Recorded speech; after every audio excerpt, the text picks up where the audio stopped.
Happy Camper Radio. It is the Happy Camper Radio Show, episode 238. I'm Skip. I am a happy camper, and no question about it, my friends. We're going to make a happy camper out of you. Hope you're doing well today. On this episode, we're going to be talking about emergency preparation. Do you have emergency roadside assistance in the event something goes wrong either to or on the way home from your campground? I'll tell you what happened to me on this last camping trip and why that service is so very important. Episode 238 of the Happy Camper Radio Show coming at you right now. Happy Camper Radio. And the Happy Camper Radio Show can be heard all around the world by great listeners just like yourself. You can find us in the iTunes Store, Podbean, Stitcher, iHeartRadio, YouTube Music, Spotify, Amazon Music, Audible, and now on Odyssey, Samsung, and Player FM. So many great places you can find us. And you can also subscribe to our Facebook account, our Twitter account, and if you want to see Daniel and I in the studio as we do the show, check out our brand new YouTube channel. Oh, we got a lot of great things to talk about. And guess who's back in the studio with us? Daniel Pitts. Hey! Yep, there he is, all set, pumped up, and ready to go. And he's got his Happy Camper bandana on. So, I haven't talked to you about this yet, but I want to. There's a company out there that will make a pattern out of anything you want, and obviously, with your permission, I would love to get a Happy Radio pattern done and have this company give me a headband. Good. Hey, go Only for it. me. Sorry, people. Go for it. You're going to wear it on the show, right? Oh, of course. Okay. I'm going to wear it everywhere. All Not right. just on the show, everywhere. Every time I camp. Do you think you can get them to make one for your buddy Sadie? Oh, I think she'd like it. I think she would, too. Yeah. That might That's work a good out. idea. Yeah. All right. Her and me. That's all you get, folks. Yeah. How many bandanas you got? I mean, every time you come in here, you've got a different one on. So we ordered like 10 of them the other day. 10. Wow. Yeah. Okay. Between me and Deidre. Oh, my heavens. Yep. Okay. But we saw this one on the site, and we're like, oh, my God, we got to get this. Now, your wife, Deidre, I mean, I'd never seen her wearing a headband. She wears it from time to time. Okay. She does little, poofs or puts it back in a ponytail. It just depends on how she feels always that day. has a ponytail. Yeah, With all something. the time. Yeah. Okay. She's got something going on. Mm-hmm. All right. Well, Daniel, I'm back from another camping trip. Yeah, don't rub it in. Oh, well, let me tell you. As we talked about on our last show, I went down to our Schaefer Herd campground. Now, I hadn't been there since the summer of 2000. I reserved the same site that I did back then when I had my truck camper. And to get down there and relive some of those memories. All right. I left out of here on Monday, and I wasn't on the road 20 minutes when Mother Nature reared her ugly head and showed me exactly what she had in store for me. Oh, boy. Daniel, it rained, and it rained, and it rained the whole time I was there. The whole time you were at the campsite? The whole time I was at the campground. Oh, wow. I didn't do that Now, here. there were a couple moments where there were some pockets of sunshine come out, and I was able to reach into the bed of my pickup truck and pull out my camping chair and sit out there and relax a little bit and maybe go down by the lake. But, it didn't last long. Now, it wasn't a brutal rain. Not like it was when I went to FDR State Park. Right. But it was more of an annoyance than anything else. See that. Right. It was raining, and then it was light drizzle, and then it would rain again. Needless to say, I spent most of the time inside the RV. Yep. All right. Now, one of the things I did this time that I didn't do back in 2000, I went out and explored all the camping loops in this campground. Now, Daniel, the campground it's very large, and it's surrounded by a lot of woods, kind of like the Enchanted Forest. Ooh. All right. So, I drove through there and found out that I had one thing in common with every other camper that was there. You were retired. We get it. No, everybody had an RV. There was no not pop-ups? one tent camper, not one tent camper, the entire campground. None. What about a pop-up? Any There were a couple pop-ups, yes. Yeah, my pop-up boys. But, I really didn't get an opportunity to go out and meet folks like I did. And the campground was relatively empty. There was not that many people there. keep in mind too that I'm camping during the week. Yeah. And I'm not a weekend camper. I've been You there, don't like the done crowds. that. You got the crowd. And all it takes Well, is you have that option, it all takes is one crazy Yeah, Daniel in that's the true. campground to ruin everybody's That's true. good time. That's all right. true. So that's another reason I like camping during the week. But That's smart. there were a couple times that I did take my camping chair and was able to sit by the lake for a little bit. And the lake was relatively empty, too. There was maybe one or two boats out there. I mean, not speed boats. Yeah. Just some fishing boats out there and people having a good time. And, and hopefully they were catching some fish and they're doing what they were doing best. All right. But that was about it. Now, All right. now, while I was there, Daniel, I want to talk about this because I mentioned this on the show before, how important it is to have a good quality surge protector for your RV, your motorhome, your fifth wheel, whatever it may be. All right. I had an experience where the power went out. Okay. All right. And it was very unexpected.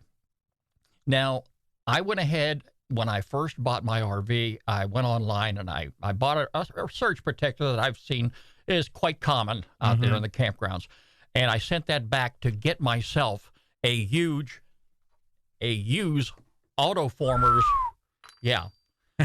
Power Watchdog. Yeah. Daniel, I swear by this. Okay. Yeah. This is an awesome piece of equipment. All right. Now, while I was camping, Daniel, this was plugged in. Right. When you first get to your campground, you plug this in. If the bulldog's face turns white, you've got a good connection. Okay. If you plug it in and the bulldog's face is red, all right, you need to notify the campground host to get you put into another site somewhere because the power is not right at that location, and you don't want to plug your equipment into that. All right. Okay, so this is a good device to tell you that. Of course, on some of the other surge protectors, you do have little red lights there that will show up. You say, this is not a good connection. Right. So, a lot of them do what they're supposed to do.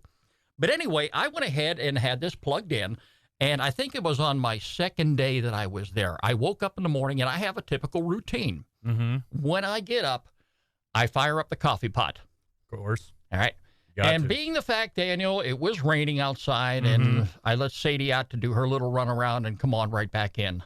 I was sitting there, just finished breakfast, and I'm watching television, and everything was fine. All of a sudden, the power went out. Okay. What happened? Was there a power outage throughout the entire park? I don't know. Yeah. Well, I get an alert on my iPhone. All right. This surge protector right here has an app that you can monitor your power and see exactly what you're doing. Well, anyway, it turned out that I was drawing too many amps. I have a 30 amp RV. Right. All right. And it kicked off the power. And I would think that the circuit breaker inside the RV would have tripped. Yeah. Or maybe the box outside at the campsite would have tripped. Yeah. But no, the used Autoformers power supply kicked in. Okay. Or the surge protector kicked in. And it gave me an alert on my phone. It says, you're drawing too many amps. Okay. And it also told me what I need to do to correct this problem. It says, shut off some appliances that you're using. I wasn't thinking about it at the particular time, Daniel, but I was watching television. Yeah. I had my hot water heater powered by electric instead of propane at that time. I was powering my refrigerator, and I was powering my coffee pot, which was drawing a lot of amps. All right. When it got up into that danger zone right there, the surge protector went ahead and kicked the power off. Oh, okay. And to turn it back on, all I had to do was a simple tap on the iPhone. Oh, nice. And the power came back on. Simple as that. And not only, Daniel, is this a great product, and I want to go ahead and put this out here. I'm not a paid spokesperson. This is not a paid endorsement. It's just one of these things where I've got a product that when I see it does what it's supposed to do, and it far exceeds my expectations, I'm going to go ahead and talk it up. Yeah. All right. So, I mean, I wouldn't have anything else in the line of a surge protector other than the used Autoformers Power Watchdog. So did you have to turn something off, or did you just have to click and say, okay, whatever? I had to do exactly what they suggested doing on the app. So like turn off the coffee pot or turn something? off some of those appliances that you're not going to need. All right, I already had my 4th cup of coffee that morning. Woo. So, yeah. You're good to go. It was time to unplug the coffee pot anyway. Yep. All right, but I was also thinking at that particular time when I first arrived, let me save some of that propane and power the hot water heater by electric instead. Okay, not thinking at that particular time that, that's drawing a lot of power too. Mm-hmm. Okay, so I went ahead and switched that over to propane from electric, and that cut down on it as well. Now, with the surge protector that I've got here, Daniel, they also sell separately a replacement module in the event that there is a massive surge comes through the park and fries that module inside this surge protector. With a few simple tools, you can go ahead and take that module out and put a replacement in. Again, the replacement module is sold separately, but I went ahead and bought one, and I carry it with me. Yeah, smart. So in just a couple minutes, you can get right back up online. There you go. So, yeah, I mean, it's a great surge protector. They sell them in both 30 and 50 amp, and I don't think I would have anything else. Nice. You know, if I decided to upgrade my RV sometime to maybe a 5th wheel, and of course I have to get a bigger truck. Yeah. But I would go ahead and bump that up to a 50 amp. They do sell 30 and 50 amp, so it's really great. You know, I wouldn't have anything else.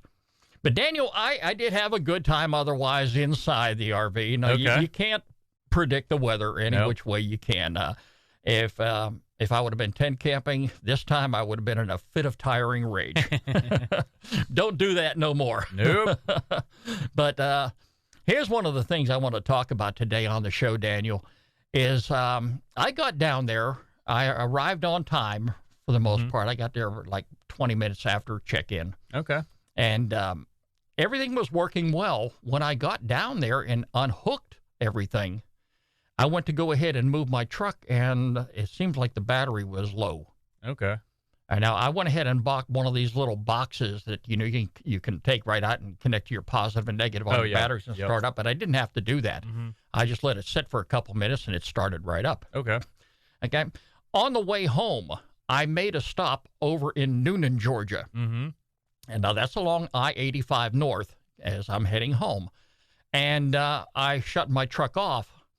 But when I went to start it back up again, it wouldn't start. Oh, boy. And I went ahead and pulled that little box out and tried getting it up. Well, apparently the battery was so low that didn't even jump it. Ugh. Now, fortunately for me, I was off the highway. I was off the interstate.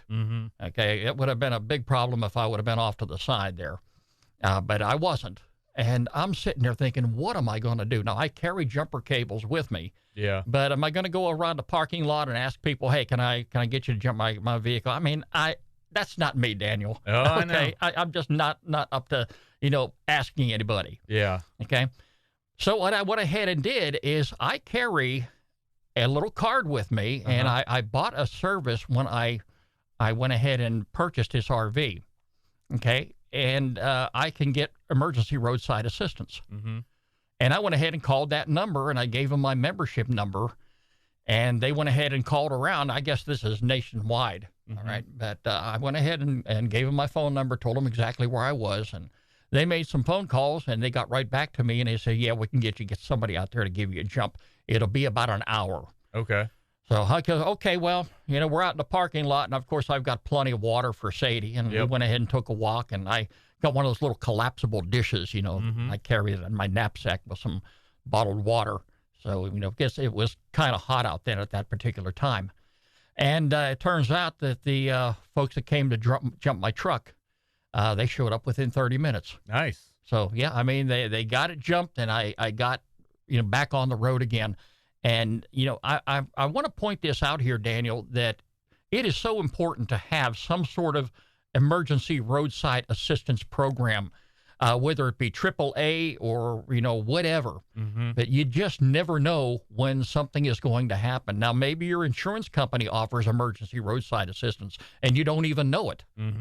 Check your policy. It's not be a good time to, see exactly what you're paying for. Yep. If you have that, great.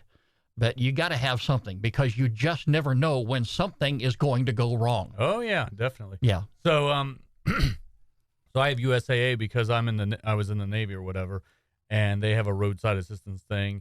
And I think one of the first times we went out with the pop-up, one of the tires went out, and they helped us with that and everything. But now we carry we carry 4 tires just in case the worst happens. Wait a minute. You go out and you have 4 spare tires? Is that what you're saying? Well, no, two tires for the pop-up. Right. 2 spare tires for the pop-up. Okay. So we have 4 tires altogether. I mean, we have two for your truck Yeah. and 2 for the pop-up. Well, 1 for the truck and 2 for the pop-up, because it's a lot harder to find pop-up wheels, because we got brakes. The electric brakes? Yeah, electric brake system hooked up to it, and it's like it has 5 Lug nuts. Yeah, lug nuts, and so those are kind of hard to find. But we did that, and every time it's kind of not manly. But like we had a flat tire one time, I was like, I don't want to get out. Let's call them, because I'm like, oh, we pay for it. I mean, I did want to be the man and go out and change the tire, but I was like, ugh. But like the stuff they have like the hardcore, 2-ton thing that'll jack it up in like 2 minutes, and they can get it done in 2 minutes. I'd have to be working with the little thing that comes with a car and fiddling around, and cars whizzing by at 80, 90 miles an hour. I was like, I'll just wait for them. But it didn't take too long. But the only problem with that is I don't know how true this is, but when you do stuff like that through an insurance company, they make it as a claim. It's not really a claim, but it's kind of a claim, and it's kind of a weird gray area. But like, I look out for that so they don't raise your rates, because you had a couple breakdowns a year, and they try to raise your rate, and you should probably talk to them and tell them, hey, that was my tire went flat, our battery went dead, or alternator, or whatever. So yeah, but it's worked out pretty good. And I mean, you're right. You never know what's going to happen, and you always have that peace of mind knowing that if the worst happens, that you can always call them to help you out. Now, when you had to change that flat tire, were you on the interstate? Yeah. Oh, my heavens. That's why I didn't do it. I was like, I'm calling someone. I don't want to get hit, because I see these people. I mean, we're in the metro Atlanta area, and you'll see these people inside on the side of the road changing a tire, and it scares me to death just looking at them. That's why, Daniel, they have a lot of these move over laws today. Yep. All right. If you see an emergency situation on the side of the road, whether it be a tow truck, an ambulance, a police car, or in some cases, depending upon what state you're in and how the law is written, if there's an emergency off to the side of the road, you are required to, number 1, either slow down because you can't move over, or 2, you need to move over so you can avoid a collision or something like that. I don't have them because I've never really had to use them, but I know a lot of people, they'll use the little cones, the little reflector cones, to let people know that that they're there, or some or flares or something. Yep, right? Yep. Because sometimes at night you can't really see many people, and it could be a really dicey. A lot of people have lost their life like that, and that's just a scary situation. Right. And I've always told people, if you're in a bad situation like that, and I've been in a situation before, Daniel, where I was broke down on the side of the interstate, and I was scared to even stay in my vehicle. Yeah. And I mean, I climbed over on the passenger side, I opened up the door, and I just hiked up the hillside with my phone just to get away. I mean, hey, if somebody crashes into my vehicle, that it's insured. Yeah. But I'm not going to be in it when that happens. Yeah, exactly. Okay? So, you need to take those precautions. Use common sense. That's what it really boils down to. But, don't ever think for a moment that when you're out there that something will not happen. The last thing you want to do is go out and not have some sort of a policy or some sort of a membership where you can get emergency roadside assistance. The program that I signed up for, Daniel, I believe is called CoachNet. Okay. All right. And it's designed for people who are into camping and RVing. Okay. So, if something happens, maybe you get to the campground and, your slide doesn't go back in, or, your canopy does not close or something. I haven't read the entire policy already, but I can't say that all those things are covered. I'll have to look at it again. But, I did notice when I pulled the card out and looked at it, it says, emergency roadside assistance. That's exactly what I needed. So, I was able to get my vehicle jumped. I'm really thinking now. It could be a number of things. Mm-hmm. All right, my battery is drawing power from somewhere. Yeah. I believe it's the RV. Mm-hmm. The first thing I'm going to do next week, Daniel, is I'm going to go ahead and replace my truck battery. Yeah. This is a 2018 Ford with the original battery. Oh, yeah. I have had without the RV connected instances where, the power is not fully there, and it took a little time to start. So I'm going to go ahead and rule out the battery. I think it's time for the battery to be replaced because it's about 5 years old. Oh, yeah. And, and batteries, will lose its energy over time. Yeah. So I'm going to get a good battery put in. If that doesn't work, then I'm going to go ahead and look at some other options. I know it could be a number of things, but I'll pinpoint it. I may have to go ahead and disconnect the battery to the RV while I'm driving. They do make a cutoff switch, and I went ahead and I ordered one of those. And it's very inexpensive. And I'm really thinking maybe the alternator just might be trying to charge both batteries, and it's not charging the truck battery as it's supposed to. Yeah. So I'm going to go ahead and look at that. But anyway, I've got a little time right now. I did plan a camping trip down to Petersburg Campground. A week after next, but I had to postpone that because a couple things came up. But I've got 3 more trips planned before the end of this year. Oh, my goodness. And I'm going to go ahead, and they're all lakeside. Of course. So I'm really looking forward to that. And, one of the other things, Daniel, I think is important, too, and I'm learning because, I haven't been a truck camper in a long time, and I went from tent camping to truck camping, back to tent camping, and now I'm into RV permanently. Yep. All right. But, there's some things that you need to buy along the way. And one of those things that I didn't have that I should have had right from the very beginning, Daniel, I should have had an air compressor. Oh, yeah. Oh, yeah. Because, when, if you get out there and you happen to get at the campground or you happen to be on the road and one of your tires start to get a little low in pressure, it's not going to be very easy for you to pull into a gas station right up next to the air pump with that RV right behind you. It's not going to be an easy thing. Yeah, that's true. So, I went ahead and I bought a, real nice air compressor that's designed to pump your tires up to, its proper level. Nice. So that's coming in this week, too. All right. Okay. But, I'm learning like everybody else did. You'll have it mastered in no time. There are some folks that have been RVing all their life, And this is I'm preaching to the choir to them, but for folks like they're just getting into RV for the first time. You're going to stumble, you're going to make mistakes. It's just like when you're growing up. You've got to learn to crawl before you walk. Exactly. You got to learn to walk before you run. Yep. Okay, so it's a learning process, and I think it's going to be a real fun experience for me. Throughout my retirement years to actually get out. I can tell you're always upbeat. You're driving me crazy. I'm so jealous. Well, Daniel, I'll get there. Daniel, after this last trip I was on, I still despise the rain. You just never know what you have in store for you. We always when it was raining really hard.